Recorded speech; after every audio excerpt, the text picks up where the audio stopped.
Então, a quinta pergunta de hoje é um desdobramento da quarta. A quarta pergunta é: como e por que Deus nos criou? E aí nós falamos um pouquinho disso, e hoje é o que mais Deus criou. Acredito que aí fica um pouco fácil, né? Se a pergunta anterior foi como e por que Deus nos criou, e essa agora é o que mais Deus criou, provavelmente a resposta vai vir no sentido de toda a criação, e é isso que vai estar aí. Coloca pra gente aí, Gui, a resposta.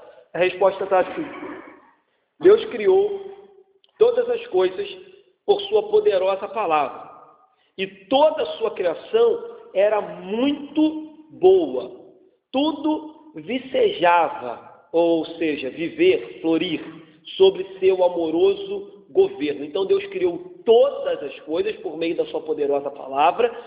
Tudo da criação era muito bom e tudo vivia, floria, florescia sobre o governo amoroso de Deus. Deus governava todas as coisas, até que, sabemos bem nós, não é essa a pergunta de hoje, mas já adiantando, que por causa do pecado de Adão, a Bíblia nos diz que inclusive a natureza caiu, está caída. Então hoje, olhamos para a natureza e conseguimos ver beleza, contudo ela encontra-se no estado de depravação também, por causa do pecado de Adão. A Bíblia diz que a natureza anseia pela redenção que há de vir, para que ela também seja restaurada, restabelecida e renovada na segunda vinda de Jesus. Tem um texto bíblico que eu coloquei aí, né, Gui? Qual é? Gênesis 1:31, diz assim: e viu Deus tudo quanto tinha feito, e eis que era muito bom. É interessante que, se você depois ler de novo o Gênesis, capítulo 1, Deus, a cada final de um dia, ele olhava e dizia que era bom. E no versículo 31, ele já está terminando, já é o sexto dia.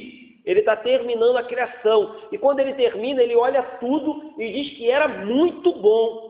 Até então, ele olhava e dizia, bom, é bom. E viu Deus que era bom. Mas no versículo 31, ele diz que era muito bom. Então, a natureza de Deus, na concepção do próprio Deus, era muito boa. E foi tarde de manhã e fim daí o sexto dia. Então, queridos, Deus nos deu, em toda a estrutura da criação deste mundo, claras evidências de que Ele é um Deus criativo, de que Ele é um Deus poderoso, de que Ele é um Deus sábio, de que Ele é um Deus maravilhoso, de que Ele é um Deus que se apresenta de multiforme. Ele é um Deus que tem uma graça infinita. Você olha para o número de pássaros, você olha para o número de flores, você fica encantado. Como Deus teve tanta sabedoria, tanta criatividade, tanto poder, tanta graça, tanta bondade para conosco. Quantos benefícios a gente consegue receber da natureza que Deus nos deu. Então, quando a gente olha para a natureza, a gente percebe em toda a estrutura da natureza a evidência de um Deus maravilhoso que fez tudo muito bom, simplesmente para nos dar. É verdade que o pecado corrompeu muitas coisas das quais Deus fez de forma perfeita, mas ainda hoje a gente olha para as coisas e consegue perceber que, ainda que sirvamos a um Deus invisível, quando a gente olha para a beleza da sua criação, isso inclui nós falamos sobre a nossa criação na aula passada, que Deus é um Deus que pode ser visto por meio das coisas que foram criadas.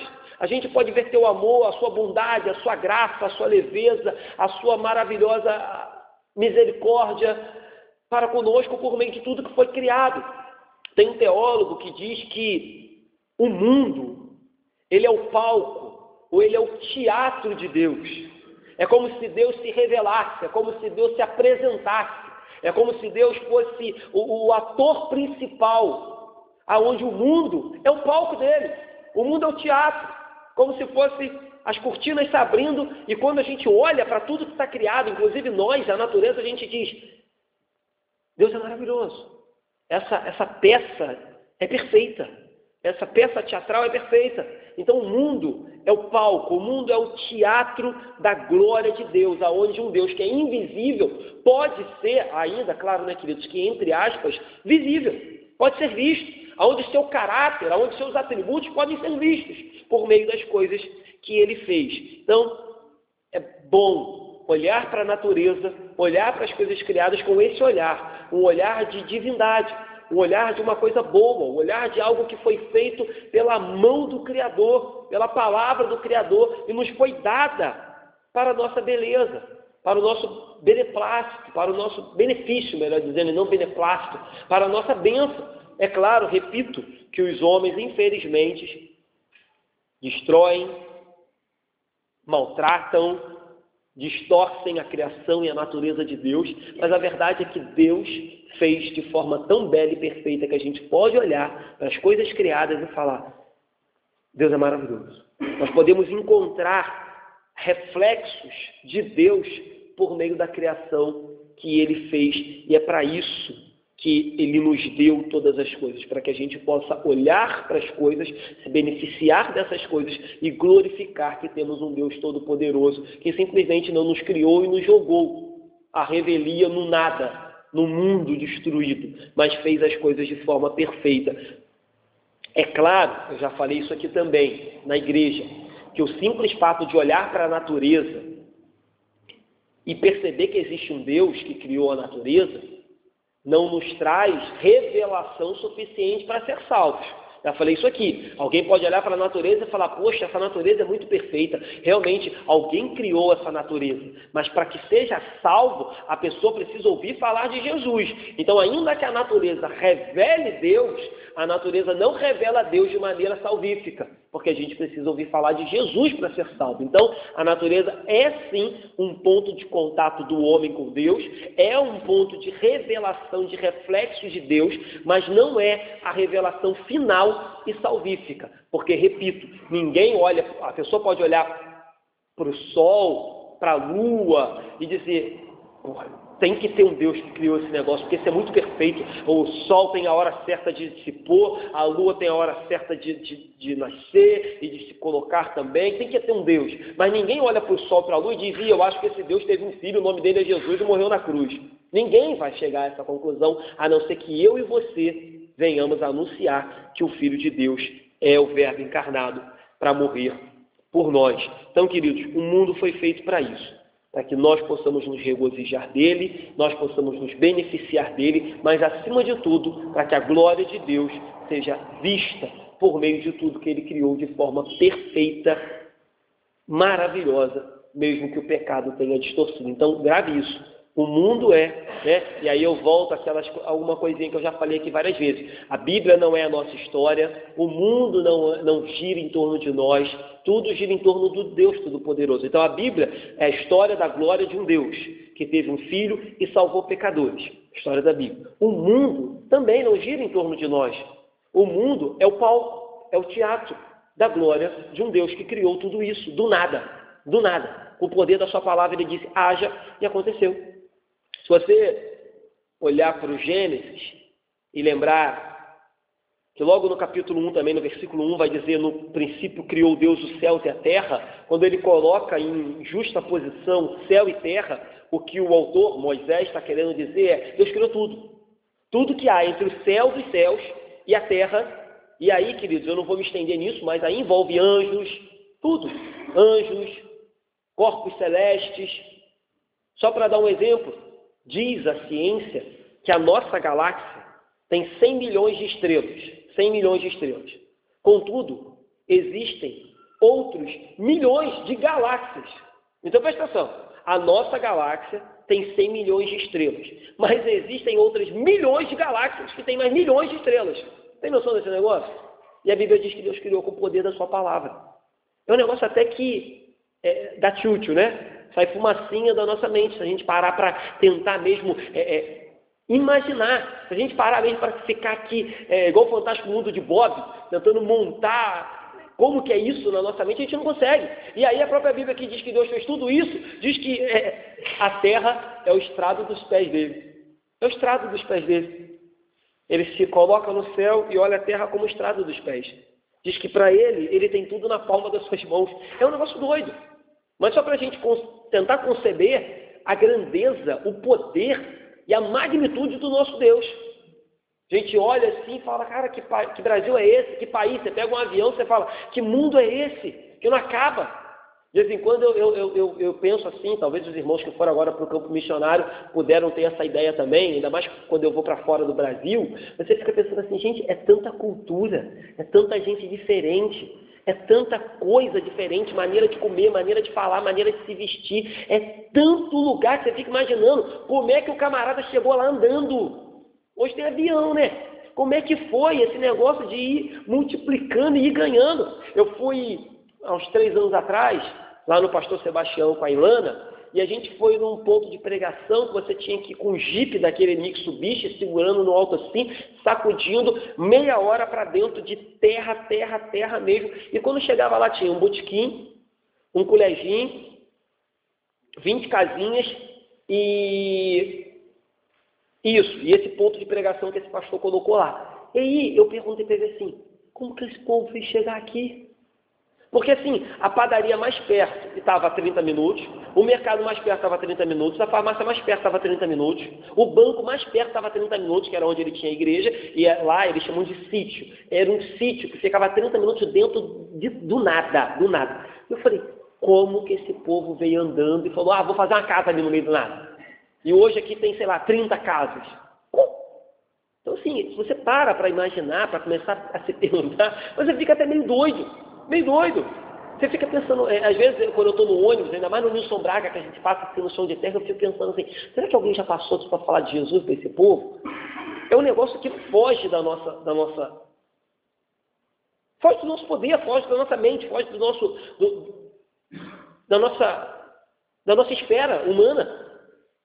A gente ouve o missionário falar que tem uma tribo na divisa, e essa semana, quando eu preguei lá na Presbiteriana, tinha um missionário lá peruano, e ele estava falando aquilo que o missionário falou aqui na semana retrasada, que realmente existem tribos indígenas na divisa do Peru com o Brasil, que eles são completamente isolados, ainda vivem conforme os índios da época de Cabral.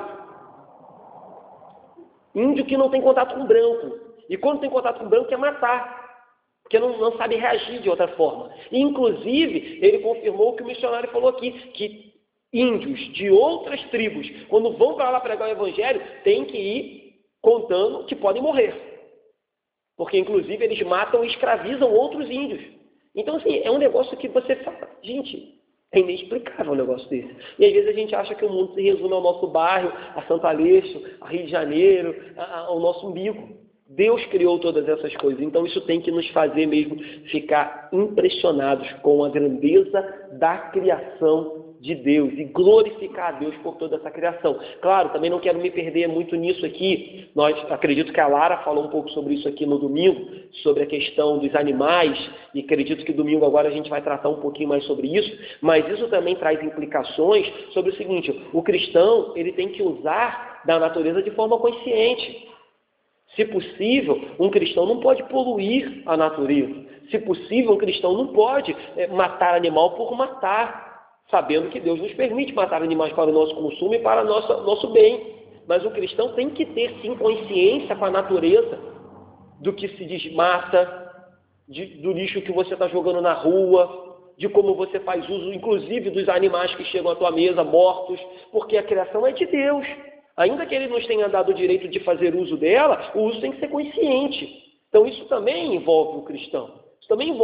Mas quero perder muito tempo com isso, mas sim, tomar cuidado com a natureza, zelar pela ecologia, seja lá o que for, faz papel do cristão, é papel do cristão.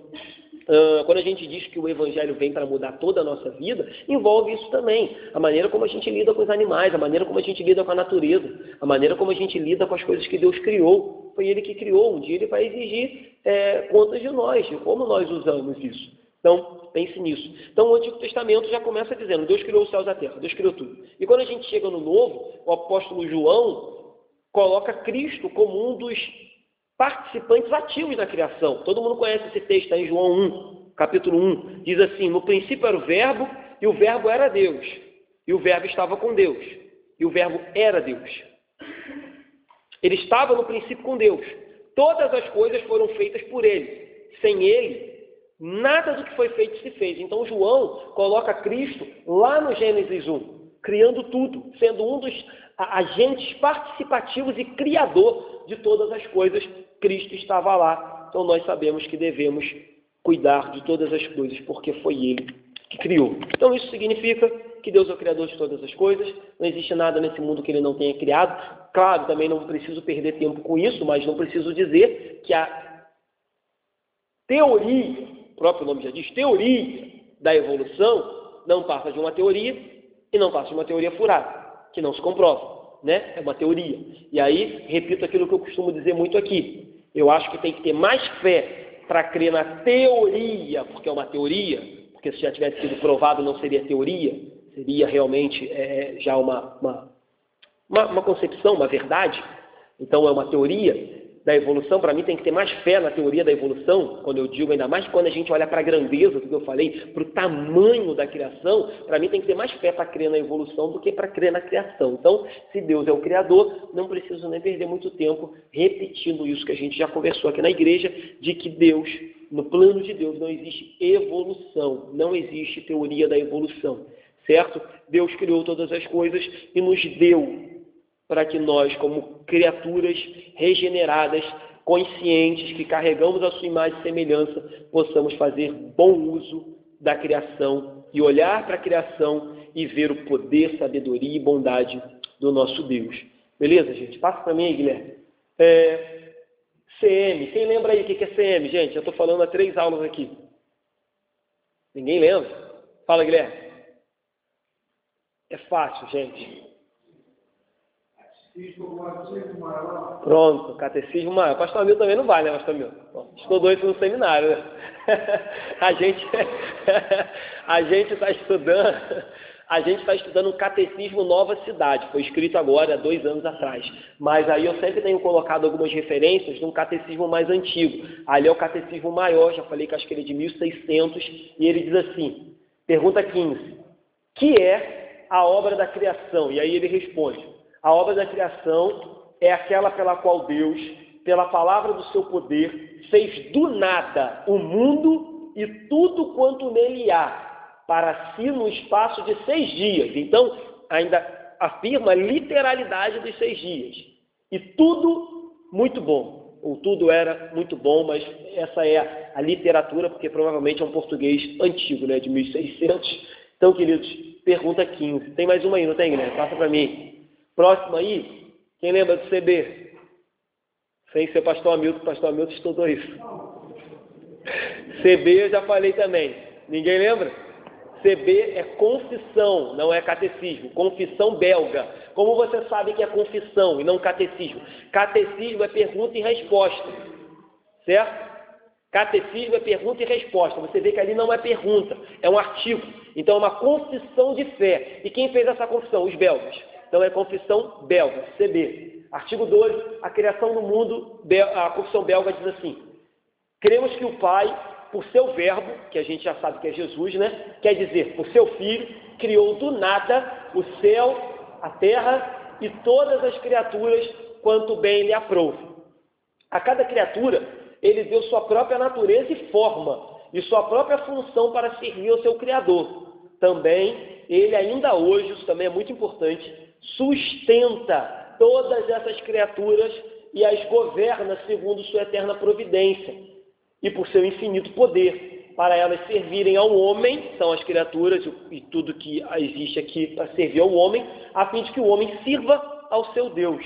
Então, muito legal isso. Deus criou, nos deu, para que a criatura nos sirva e para que a gente sirva a Ele por meio dessas coisas, glorificando a Ele por meio de tudo que Ele nos dá.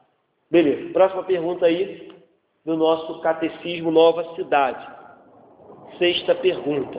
Como glorificamos a Deus? Nós falamos muito sobre isso aqui também, numa série de estudos que a gente teve aqui na quinta-feira, falando que a melhor maneira de glorificar a Deus é por meio de toda a nossa vida. Toda a nossa vida. Então, bota a resposta para mim aí, Guilherme.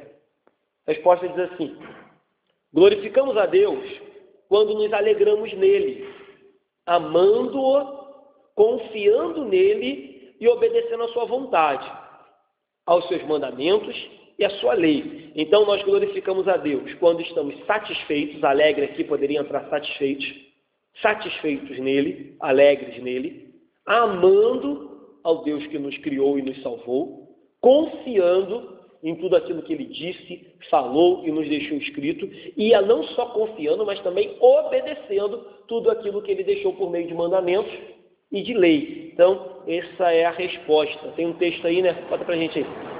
Deuteronômio 11:1 diz: amarás, pois, ao Senhor teu Deus, e guardarás as suas ordenanças, e os seus estatutos, e os seus juízos, e os seus mandamentos todos os dias. Então, Deuteronômio está dando aí uma regrinha para a gente. Amar a Deus, guardar as ordenanças, os estatutos e os mandamentos todos os dias. Essa é a melhor maneira de glorificar a Deus por meio da nossa vida.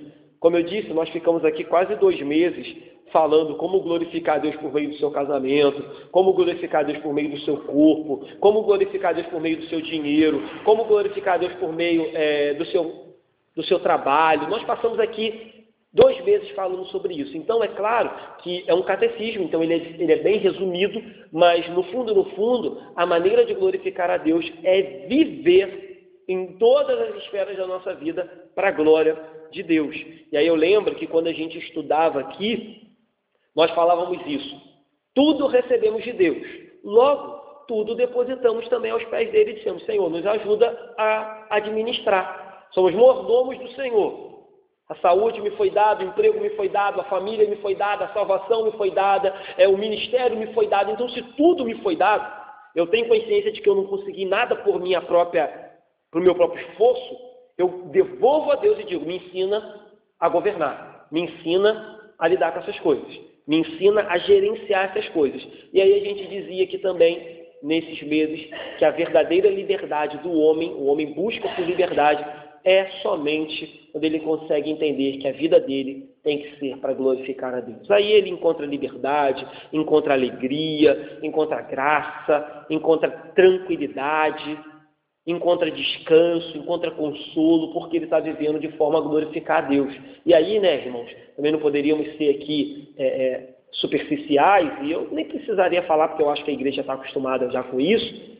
Quando eu digo viver de forma a glorificar a Deus em tudo, é também nos momentos difíceis, né, da nossa vida, nos momentos de crise, e acredito que a igreja já está acostumada com isso. Então, quando eu digo que tudo glorifica a Deus, é tudo. É tudo. Todas as coisas contribuem? Todas as coisas contribuem.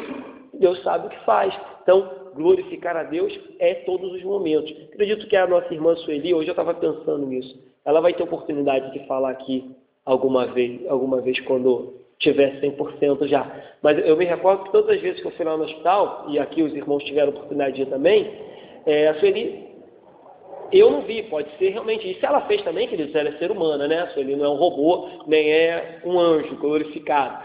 Mas comigo, eu nunca vi a Sueli murmurar, pelo contrário, ela sempre estava falando bem dos médicos, dos enfermeiros.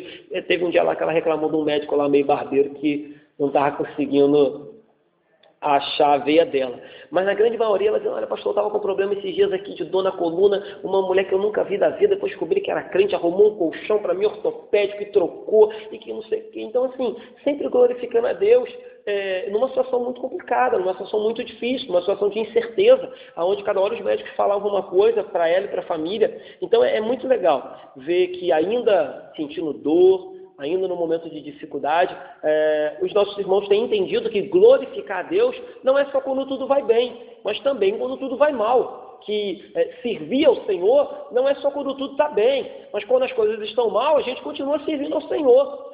Até porque é nessa hora que a gente revela que a gente não serve a Deus por interesse. Porque enquanto tudo está bem e a gente está servindo a Deus, beleza. Mas se o negócio ficar ruim e a gente mete o pé, o que a gente está demonstrando para as pessoas que estão à nossa volta é que o nosso serviço ao Senhor, ou a nossa fidelidade a Deus, é interesseira. Enquanto estava bom para a gente estava servindo a Deus. Quando ficou ruim para a gente deixou de servir. Porque o nosso interesse deixou de existir. Então, o nosso interesse era emprego, o nosso interesse era no casamento, o nosso interesse era bênção financeira. E o nosso interesse não veio, a gente deixa de servir. Então, tudo é tudo. Então, se considerarmos que o que significa glorificar a Deus com base nessa resposta é nos alegrar, estar satisfeito com tudo que Ele faz, amar a Deus. Não é isso que o próprio Jesus diz quando lhe perguntam acerca de mandamentos, ele diz, olha, ame a Deus sobre todas as coisas, de toda a tua alma, de todo o teu entendimento. E o segundo mandamento, semelhante a esse, ame ao próximo como a ti mesmo. Então, amar a Deus sempre foi mandamento, sempre foi algo que faz parte da vida do crente. Lembrando também, os irmãos já sabem, que nós só o amamos porque ele nos amou primeiro.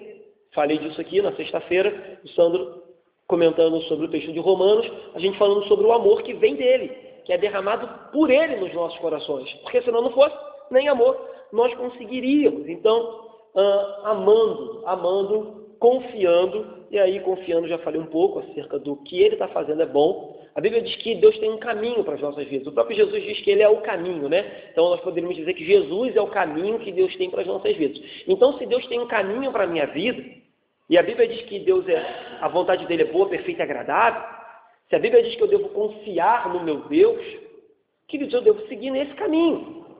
E não me desviar nem para a direita nem para a esquerda. Não olhar para trás. Seguir nesse caminho, sabendo que se o caminho é Jesus e a vontade de Deus é boa, perfeita e agradável, esse caminho vai ser bom, perfeito e agradável para mim. Esse caminho vai trazer bênçãos para a minha vida. Esse caminho vai fazer com que eu glorifique a Deus no final. Esse caminho vai fazer com que eu cresça em santidade, em piedade, em graça. Contudo, a gente sabe, existem outros caminhos. E aí, é fato. Se Deus diz que Jesus é o caminho, os outros caminhos não são Jesus. Se no caminho a gente entende que a vontade de Deus é boa, perfeita e agradável, pode ter certeza que fora desse caminho, irmão, você não vai encontrar nada de bom, perfeito e agradável. Pode até ser que momentaneamente, né, a gente ache que aquilo ali é bom, perfeito e agradável. E aí eu poderia aplicar isso aqui em várias situações, situação de relacionamento. Às vezes o relacionamento parece bom, perfeito e agradável, depois a gente descobre que não é. Às vezes o emprego parece bom, perfeito e agradável, a gente descobre que não é. Às vezes algumas facilidades que colocam para a gente parece bom, perfeito e agradável, mas não é. É outro caminho. E o outro caminho vai terminar onde? Não é o que a Bíblia diz? Há caminho para homens que parece ser bênção, mas no final termina em morte. Então, cuidado. A Bíblia diz de confiar, é confiar que existe o caminho. E é nele que eu tenho que perseverar dia e noite até a minha morte ou até que Jesus volte para me buscar. Caminhe no caminho, certo? É isso que ele diz. Ande comigo. Eu coloquei um outro versículo. Aí, ó, João 14:15. Se me amais, guardai os meus mandamentos. Esse versículo muita gente arrancou da Bíblia, né? Muita gente.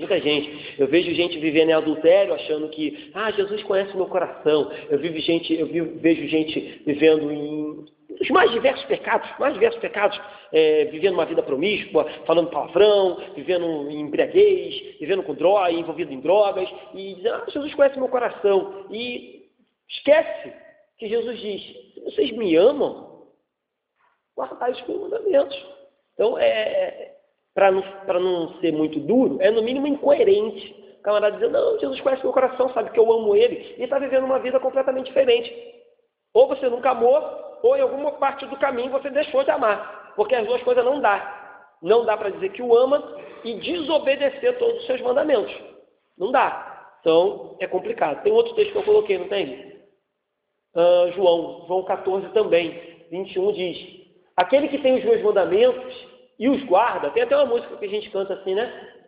É o que me ama. E aquele que me ama será amado de meu Pai, e eu o amarei e me manifestarei a ele. Então, versículo muito bom, aquele que tem os meus mandamentos e os guarda, esse é o que me ama. Entende? A lógica que eu falei do versículo anterior se confirma nesse? Na verdade,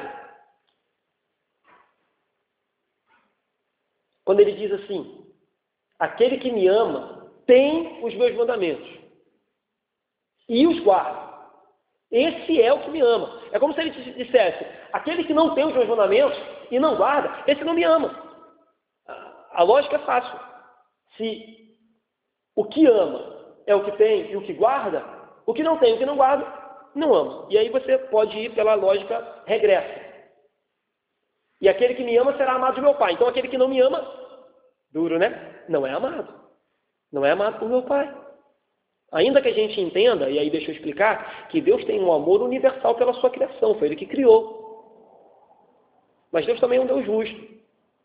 Justo que se ira contra o pecado e que não volta atrás daquilo que falou. Então, aquele que não ama Cristo, não guarda os mandamentos e não tem os mandamentos, será condenado ao inferno.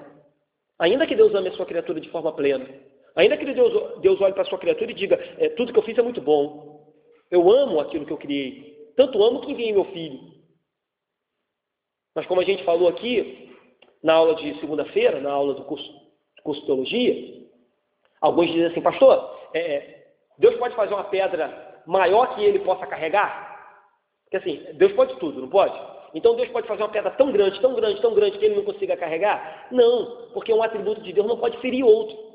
Então, quando a gente diz Deus é amor, mas Deus também é justiça e fogo consumidor. Então, um atributo de Deus não pode superar outro.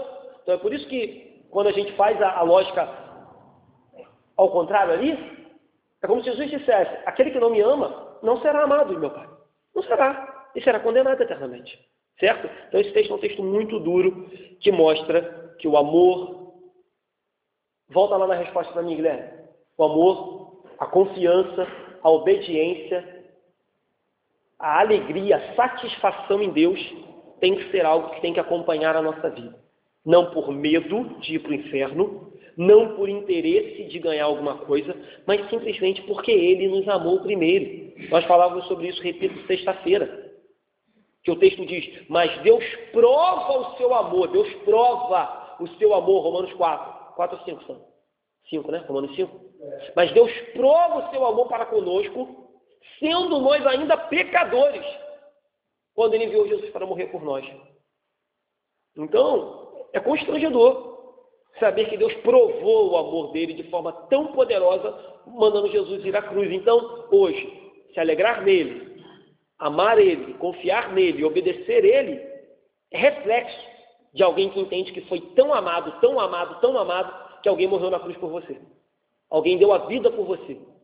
Mesmo conhecendo seus defeitos, suas falhas, seus pecados, seus deslizes, sabendo que você muitas das vezes iria decepcioná-lo, se é que eu posso dizer que Deus se decepciona, né? Tem uma frase que diz assim, Deus não se decepciona. Primeiro porque Deus te conhece. E segundo porque Ele não esperava nada de você. Né? Ele espera dele. Ele sabe que por meio do poder dele, do Espírito Santo dele, do que Cristo fez na cruz, nós alcançaremos a graça e chegaremos até aquele grande dia. Mas tudo bem, se eu puder dizer assim, eu sabia que Judas iria traí-lo, que Pedro iria negá-lo, que Tomé iria duvidar, que os apóstolos não iriam acreditar nas mulheres. Deus sabia, Jesus sabia de tudo isso, e ainda assim nos amou e se entregou na cruz por nós. Então, o mínimo que devemos fazer é, repito, se alegrar nele, amar ele, confiar nele e obedecer a ele, sempre nos deleitando por aquilo que ele já fez. Então, cuidado, queridos. Muitas vezes as pessoas acham que estão agradando a Deus pelo fato de estar na igreja, tipo pagando penitência, sabe?